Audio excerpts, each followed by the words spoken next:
finish, my colleague will translate Keir Simmons from NBC News. Mr. President, journalist Evan Gershkovich spent this election in prison. Boris Nadezhdin, who opposes your war in Ukraine, wasn't allowed to stand against you. And Alexei Navalny died in one of your prisons during your campaign. Mr. President, is this what you call democracy? Господин президент, американской телекомпании NBC Кир Симмонс. Мой вопрос. Американский журналист Эван Гершкович среди многих, кто провел выборы в тюрьме. Борис Надеждин, который выступает против войны, не был допущен к участию в выборах. Алексей Навальный умер в одной из тюрем во время вашей предвыборной кампании.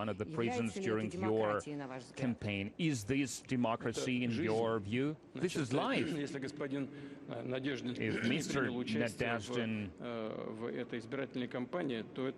did not participate in this election campaign, first of all, this is the result of unsatisfactory work, preparatory work for this election. He should have worked more actively with his followers, not to allow any mistakes, not to allow any falsifications of those ballots.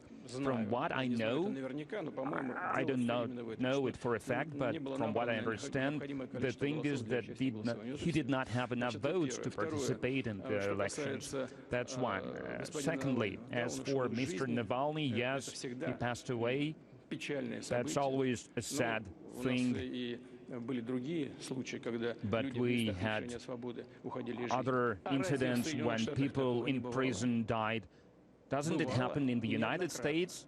It has happened, and on many occasions.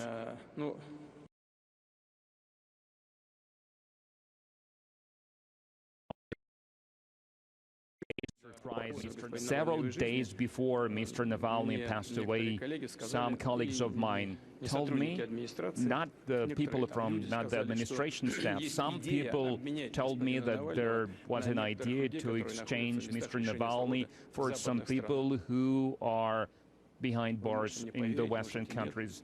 You can believe me, or you don't have to believe me. That person, he hasn't even finished speaking. I said that I'm for it, I agree. But unfortunately, what happened happened. The only condition was for him never to return. If he goes away, he stays there. But, well, things like that happen. You cannot do anything about it. That's life.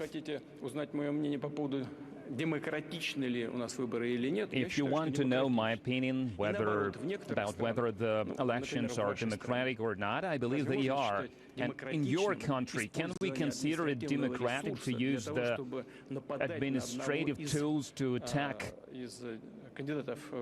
one of the presidential candidates in the United States, using, among other things, your courts? We have no preferences to any of the presidential candidates in the United States. We will work with those who will get the trust of the people. But using administrative tools, the courts, it's becoming ridiculous. It's becoming embarrassing for the United States, for your so-called democratic system. I have every reason to believe that